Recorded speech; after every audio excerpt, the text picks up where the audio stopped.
They're not cheats. It's called being resourceful. Well, so absolutely in the real world I will do that. In terms of flight tests, what are we... On a flight test, they want you to use all the resources too. But make it real. Absolutely. Yeah, so my ForeFlight, autopilot, initial vectors, distance-based holds. I've already got the hours required for the rating from previous training, but what I need to do now is get kind of brushed up on it and review and get flight test ready. So it's not going to be a matter of logging the hours, it's just going to be a matter of getting flight test ready. Actually, Papa went to... I mean, it's not full scale, so technically you wouldn't fail a flight test on that, but... Yeah, not ideal. Not ideal. And I'll be exploiting all my favorite tools to sharpen up. Hyper Warrior, Golf Hotel, Waterloo Tower, Squawk 0064, report altitude, say request. So today I'm heading for a meeting with my instructor, Dennis, who you might remember from some of the early episodes way back, working on my instrument training back in like 2014. We're going to try to get me back in the system. It's worth noting that you may not have been caught up on those old videos, but this episode does expect that you've seen IFR Vlog 5A, and ideally the first few as well that started a few months ago. And for this one, we're obviously flying in VFR conditions, and I'm pretending that I'm under the hood, but I really didn't cheat, so take my word for it on that one. I was on the panel the whole time.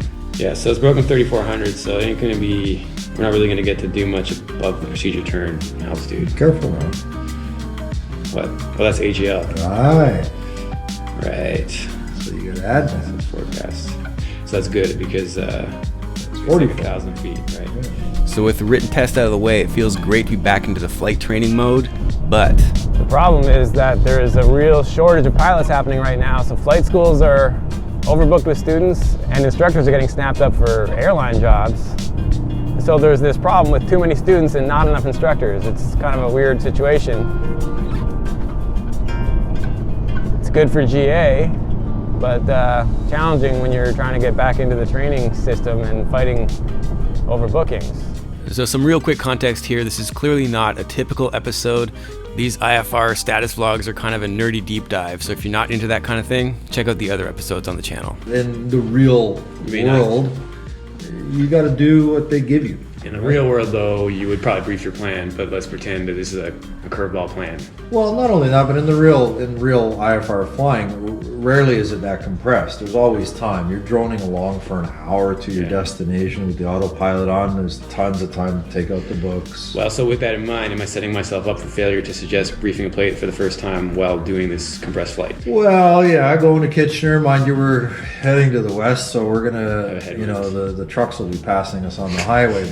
Golf Hotel Tower identified 3,000 feet, simulate holding the inbound on the Wellington beacon, approved, maintain VFR at all times. What would you like next? After that, we'd like the simulated ILS 26 and then back to Burlington. Golf Hotel Tower, roger, advise establishing the hold at 3,000. Call you established, Triple Golf Hotel. All right, well, see, look at you go. How am I doing? Doing fine. Okay. Now, one of the things is, if you do this, direct to and enter to there, it's going to recalculate from here. And I like this page 1, because it tells me the desired track to there is 303, but I'm currently flying 324. So I need to adjust that 20 degrees to the left. Otherwise, I ain't going there, as you can see. November, what is the ground? Right, I was flying this, I thought. Well, that's true. You are trying to keep that centered, but what heading are you flying to make that work? Right. And with the GPS always knowing your track, when it tells you what the desired is, if you could make the actual the same thing. Taxi Bravo. How did you get that screen again? It's just nav page 1. So I apologize for not having good footage of the Garmin 430, but that's exactly the kind of thing that I want to focus on with the home sim that my friend Dave is building for me. So we're really going to focus on that sort of stuff as I learn it, and I'll share that process too. We're going to head right for the Wellington beacon. We're going to hold inbound on the localizer. Do you know what kind of hold entry you're going to use? Well, I was going to try to test myself on the way to do the trick. Okay. Right? Should we do that? Yeah. But yeah, you're right. If you briefed this and knew what the hell you were going to do, it would be a good idea to actually plan that out. All right. So based on our current track to said waypoint, how do you think you're going to enter this hold? It's going to be a direct. Absolutely right. Let me do the exercise of do I have time for that? I'm 3 minutes. So I would pull the plate up, make sure I'm still good. Yep. So this is the plate. So my outbound track is a 075. Okay. Is there anything you could do in here that would remind you of that? I can dial it in somewhere Sure. I'm not using, so maybe this one? Yeah. So 075. The trick is, so it's going to be right turn, so I use my left hand, so put that there, 075 falls into the pickup on direction, yeah. So that's my trick to make the broken up thing. Alright, so the trick confirms it. So when we get there, over the beacon, we're going to make a turn to 075. So time, or maybe heading of 2, I'll get this ready. Just do the class. Reset, Roger. and then to make it go, I do that. Yep. So that works, okay, reset. Alright, so it'll be time, turn to 075, twist, I guess to my inbound, which will be 255. Where would you set that up? Runway 32. Probably up here. Yeah. 32. Wind was 290 at 3,000. Ground runway 26, wind 2. So almost right on your nose right now. 3028. So when I make my turn, are you going to go all the way to 075 or maybe just to 070? Because you're going to have a left crosswind on the outbound, right? Right. Almost a tailwind, but not quite. Yeah. So we're going to be using the GPS for this hold, I guess. And that's a good point to discuss now is, can I, for the rest of my life, forget ADS exist? I freaking hate them. Well, you know what, it's funny, some people hate them. I always heard stories about guys going for their IFR renewal rides or even their initials, and they get one of those little label makers and they go ADF unserviceable, and they put it, or in-op, and they put it over the device so that the examiner goes, well, I can't test them on that because it's broken. So, I mean, realistically, though, the airplanes I'm training in don't have it, I think. Is that what essentially. I mean, you should know how to do it. I think as part of your training. We did it, but I did it, and I did it for the damn written test, so yeah. Whatever, I've earned my right to... Are you going to be flying up in the northern Arctic? If I am, it's probably an airplane with GPS and glass. I mean, I'm not going to have access to an airplane with an ADF. You know how well GPS works when you're north of 60 degrees? Well, not that well, true. Not that well. Because I want to know what I'm tracking. You know what? Actually, before we get there, here's a really good thing to know. You loaded ZKF, and you're asking what the OBS is for. So one of the things was creating phantom radials. The other one is to prevent waypoint sequencing, because if we pass this, it thinks we're doing the approach. Right. So to prevent it from sequencing, we're going to push OBS mode. And now if you go to the nav page 2, you can see that it's drawn a line right through that waypoint on a 255 course. And that gives you some, idea as to where that inbound course is. If I dial, that's going to change, right? Yeah, you see it moving around? Yep. After 2 ground. Okay, so I'll leave that right at 255. Yeah. So I'm not going to be twisting this anymore. Nope. Right. If anything, you could twist this, saying I'm going to go to a 070 heading now because I've passed the waypoint. How do I know I did that again? My time went to 0? Or no. I didn't yet, though. Oh, I did because it's growing. Oh, yeah, it's growing now, the distance. So I would have called the tower to say entering the hold at Wellington at 3,000 feet. Yeah. So normally if we're going to do a hold, we're going to call the tower to say we're entering the hold on the first passing of the fix, and then the second one is we've established. That's based on a request. Many times in a radar environment, i.e. you're seen on radar, they really don't give a but let's damn. But for practice purposes, they will say call entering the hold, or they might say call established. Mm-hmm. So it depends on what they want us to do. And when you're practicing, they kind of know that the instructor is hoping that they're going to ask you, because now I can test and see whether you remember to do that. To make my report call, based on what they asked me to do. Did he want us calling entering or calling established? I can't remember. He said calling established. So which is this is not the second one is when I would call that. Yeah, there's a bit of an argument about that. I'm sure people will weigh in. From ground contact, entire 1260 holding short. On a direct entry, I was taught that on a direct entry, once you're established outbound, you're considered established. Anything else, like a parallel or an offset, is the second pass around the fix. Okay. So time I did I set it when I'm level. Yep. When your wing's level, which is coming up. Altitude's still good, so I'm going to start my timer. Now let's reset. Start. Yeah. Okay, time, turn, twist, we've done. Traffic, a Piper Warrior holding at the beacon at your 2 o'clock, 3 miles eastbound. Time, turn, twist, throttle. So we're going to power back a little bit, slow down. Roger, clear my zone, surveillance service terminated, change tone of frequency. And talk, established. Yeah, and look at your track now. 20,000, thank you, sir. So you need to bust it off to the left a little bit. Romeo to the left, downwind 26, full stop. Golf Foxtrot, room tower number 1. Alright, so I'm trying to track 075. 075. And because you're already tracking 085 for a while, plus you got a little bit of a quartering tailwind. I should probably get out there a little. Yeah, I was going to say, either widen it out or you're going to have to make a fairly aggressive turn inbound. And we're doing 1 minute legs, is that correct? Yeah, the first outbound is 1 minute, but ultimately you're trying to establish 1 minute inbound. Romeo Foxtrot Kilo 2500 inbound to land. Romeo Foxtrot Kilo Tower identified. Okay, so there's the minute. So we'll start the turn, and I reset this now, or when I get there? I would say there's a couple of things. Some people leave it alone because the turn is going to take a minute. Romeo Foxtrot Kilo, right down. Other people wait until they're established inbound and then they reset it. Either way works. Yankee Hotel November Tower, climb runway heading till advised, wind 280, 20, clear takeoff runway 26. Clear for takeoff 26, Yankee. And here too is where, you know, the map page is useful. You can scroll it in and see how close you are to intercepting the inbound course. This is giving you the same information. Well, Tower, copy uniform Bravo India, it's ready to be there. I'm not there yet, so I'll slow the turn down a bit. Yeah, but you are inbound now, so you can start the time. That one and that one. Foxtrot, Romeo Tower, clear to land, runway 26. Right, so once you kind of get on the other side of the turn, you're inbound. Yeah. Let's not turn too much because we're going to be blown back out. Yeah, and the wind can even, right? The wind can kind of drift you onto the course. Pop tower behind the traffic, turning. You're on the protected side. You're sorting things out. When I figure out what my heading needs to be, I can help myself out by putting this bug there. Yep. Or is it better to be on the outbound? No, I would say on the inbound. I mean, it doesn't matter because you'll see it either at the top or the bottom of the screen. Yeah, so this seems like... But one thing that's helpful is if you look at the difference between the heading that you have to hold in order to maintain the right track is that you'll have to hold the same amount of offset but in the opposite direction on the outbound. Right. You know, if there's a crosswind. I want to look at this screen for a second and see what, no, that's not, I want to twist it. Push it again, push it again. Get rid of the cursor. Yeah. Alright, so one twist. Yeah. So I want to be tracking 255. Right now it's 242, so you need to turn right 12 degrees.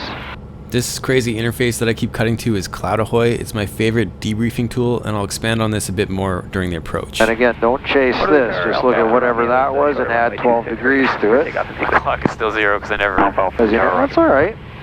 Guess what? There's your time to the beacon. Alright, so we're going to keep watch going. your heading because you see now it's 266. 12 o'clock, 3 miles. So this is where you have to kind of keep bouncing your scan back and forth, right? Now you're a short order cook. You've got Romeo contact on 128 on Foxtrot. And where's the altitude? So let's just quickly look at these NOTAMs because I did not check those NOTAMs for my briefing. It looks like we got some runway related stuff.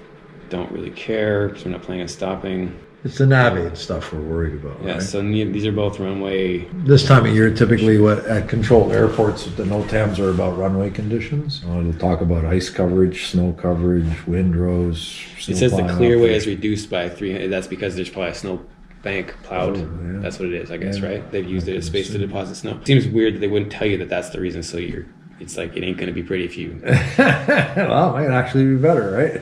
So it's gives you something to go poof into. So, yeah, inbound to the fix. There's your time to it. Yankee Hotel November Tower, just be advised you were instructed to fly runway heading. I see you have gone northwestbound now. Continue on the northwestbound heading now. The reason for the previous restriction was due to traffic at your 12 o'clock, 2 miles, now 500 feet beneath you. And we are now established, right? Because we're passing the beacon. Alright, so this is when I would have called? Yep. Tower, Yankee Foxtrot has the traffic in sight. Now remember, that 070 outbound worked reasonably well, so line up on an outbound heading of 070, check the track. Harley Tower, Triple Golf Hotel established in the hold at 3000. Golf Hotel Tower, roger. I may need to move you to traffic inside the control zone now. He's still showing 2,300 feet, however that altitude is unverified and he's pointing directly at the Wellington beacon from the south. Okay, well, let us know, we'll keep an eye out for him. Roger. Alright, because of the tailwind, we're going to be going super fast, so this is almost like we need it to be a 30-second leg. From Bravo India, climbing right heading till advised wind 270. Pretty difficult to brief. Takeoff runway 26. Uniform Bravo India. Okay, so we have we're looking at the correct plate. Alright, so I'm tracking pretty well, heading is good, altitude is good, I'm going to try to brief for the next 10 seconds. Blue Victor Tower, line up runway 26. Correct plate, frequency is in. Alpha Romeo Tower, line up runway 26. Line up 26, Alpha Romeo. There's my 30 seconds, so I should probably begin my turn. Okay.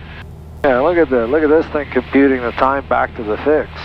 And here's a case where debriefing the hold is really cool to visualize actually what it looks like when you do blow through the unprotected side of the hold. Actually, Papa went to. I mean, it's not full scale, so technically you wouldn't fail a flight test on that, but yeah, not ideal. Not ideal. So, right, so get yourself back to the beacon, not tracking parallel to it. Right. Get right back to it. Something like that. Yep. Okay, so we got partway through the briefing in terms of frequencies. We're going to be flying the ILS, and I have... Kilo Foxtrot, turn base now. Where's my time? Kilo Foxtrot, turning base. Time? It's in the other screen. Oh yeah, okay. Because I didn't do the clock. Actually, you know what's really cool when you have a GPS? You know the distance. Yeah. Just request a two-mile leg or something from the controller. Right. And now you can ignore the clock altogether, because you already got your hands full with track correction. But at least this way, all you got to do is worry about when it turns 2 miles and then turn back in. And then do I need to... But you have to request that, otherwise the default is time-based holds. Right. Alpha Romeo Tower. And I need to start my turn at 2 miles, or? Yes. Okay. Yep. So I kind of go a little more than 2 just during the turn. Yeah, that's inevitable, but that's of no consequence to them. Okay. So we're right downwind for runway 26. Oh, we're already past it. Romeo Foxtrot, Kilo Tower, number 3, follow Well, not by much. about to turn final. Remember, too, we're not trying to insert the shuttle into Earth orbit here. This is not an exact science. 60 degrees and 310 degrees, 12 20. 30 seconds. We're doing the ILS 26, procedure altitude is 3100. And then once once I'm on the inbound, I can descend to my Tower, minimum, which is going a while, 1255. Well, you're going to do the ILS, but actually, we're not getting a glide slope flag, but remember on the ATIS, they were only approving localizer approaches. Okay. But it seems like the glide slope works. So you wouldn't go down to your minimum, you would fly inbound until you captured the glide path and follow the glide path down. Unless you're doing a localizer approach. So what should I say in the briefing then? Variable between 26. Well, the procedure turn altitude is what? 13 gust 20 You knots. said 3100, so you would stay at 3100 inbound until you intercepted the glide path. Alright, so a little weird today because we were holding at 3. True. So how do you want to handle that? Come back to 31? No, I wouldn't on a VFR like a simulated flight plan. I just stay at 3. Because we want to intercept from below anyway. That's right. So do you want to ask for it now because we finished the briefing? Sure. Okay, so I'm going to switch to VLOC so you can see you're below the glide path. But you also see that you're again getting very close to the localizer with that wind. See, that's part of the problem when you're flying slowly. Not that there's anything wrong with flying slowly, but the slower you go, the more influence the wind has on you. Roger. Quality Tower, German Golf Hotel is turning inbound at this time, requesting the simulator ILS 26 from here. And then on the mist, the left turn out back to Burlington. Golf Hotel Tower, Roger, report Wellington, beacon final. Call you Wellington final. Okay, so I'm going to hold altitude till I capture that glide slope and then begin my descent. That's right. And here she comes. Feels like this is working for a heading. Yep. Alright, this is super cool. CloudAhoy recently added this feature that essentially gamifies your approaches. It's scoring things in incredibly good detail. So it's going to be a lot of fun to compare my scores later as I improve. Oh, I want to be left, yeah. This is a marvelous gift. Don't throw it away. This track information is something that I never had 30 years ago. I had to guess at it. Alright, so since I need to go a little more just to get on it. Correct. Don't chase it, but certainly make it a conscientious left of track heading. Alright, and I'm going to begin my descent. Contact ground 12 fast. Yeah. Romeo Foxtrot, Kilo. And we need to know where we are at the beacon.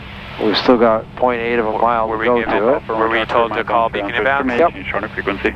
The other thing is if you look at the approach plate, the's a check altitude at the beacon. Yeah, so it's 2300. 26, touch and go. No, that little tiny number. 2320. Okay, well, yeah, so you got to be So if we're on the glide slope, then we should see 2320 when we pass the beacon. Alright, and then we're descending for 1255. Foxtrot Tower, number 1, Correct. keep the base turn in tight. Kilo Foxtrot. We're descending for what? Decision 1255. Yeah.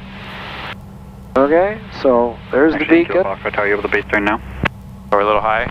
And according to this, we're a little low. Kilo Foxtrot, turn base now. So we have a bit of an altimetry error there. 310 degrees. Or, we'll talk about it later, just keep going on the approach.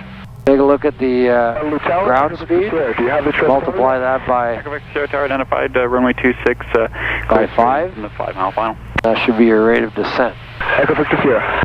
Echo Victor Sierra, what would you Now like? you're below glide path, so make it a little less than ×5, make it ×4. Well, tower, left turn out to back to Belgium. Well, things are looking good. Low and over. That's for 1500 for 1255. Correct. Thank you, Foxtrot Tower, roger. All right, so we have our 100 to go, 1355 for 1255. Traffic, flying the runway ahead will be in the right-hand circuit, wind 290, 13 gust 20, cleared low approach, runway 26, and on the mist, climb runway heading till advised. Runway heading till advised, triple go. Minimums, looking up, yeah, okay, cool. Okay. All right, so that actually went reasonably well. Now here comes the one little caveat that we both actually missed. What's the temperature outside? Quebec Hotel office ready at Great Lakes. So we should have done a cold weather temperature correction. Right, that's why our altimetry check at the beacon was wrong. So we needed to add that altitude there, we needed to add the altitude to the minimums, we even needed to add the altitude to the procedure altitude. As long as the surface temperature is at or below 0, you got to apply it. So I guess you were talking about the whole when you're rushing, that's when you remind yourself to slow down part of it. That is where we should have caught the cold temperature correction issue, because I would have briefed the plate, we would have talked about altitudes on the ground, then we would have said today we're dealing with these temperatures and these winds. That should have been the time when Right. But we skipped that because I was trying to make my job harder up here, but in the end. So you noticed it because we were reading low. We're reading higher than we should have been. So, because the colder air is creating more density, so the altimeter reads it as a higher altitude, as a higher pressure altitude. And then the other thing that helps to help us while we're up here, one was asking for an initial vector, right? Don't feel like you got to do all this yourself. You're not a hero. You got GPS and distance-based information to the fix. Chuck the time out the window. Ask for a distance-based hold. That's another way of taking a little bit of workload off your plate. Autopilot helps, you could at least put the thing into heading mode and it would follow the heading bug. On a flight test, they want you to use all the resources too. But make it real. Absolutely. Yeah, so my ForeFlight, yeah. autopilot, initial vectors, distance-based holds. So I'm going to have ForeFlight backed up on my phone, so if he says your iPad just overheated or whatever, it's like, okay, cool, it's on my iPad or my phone, it sucks because it's small. Yeah. What do you want to do? Would you make me continue, or would we just like to hear the answer that I do have my backup in? Yeah. Yeah. Yeah, no, he's not going to smoke the iPad. He's just going to ask you, are you legal? Yeah, okay. In the sense that, do you have a backup? Well, yeah. I mean, in reality, I don't know, I'd have to get a ruling on that, but I know that the basic requirement is that the iPad is firmly attached. I would recommend a yoke mount. 2 is that it has to have a minimum of 60% charge or be connected to an external power source. Yeah, so we're good in both regards today. Yeah.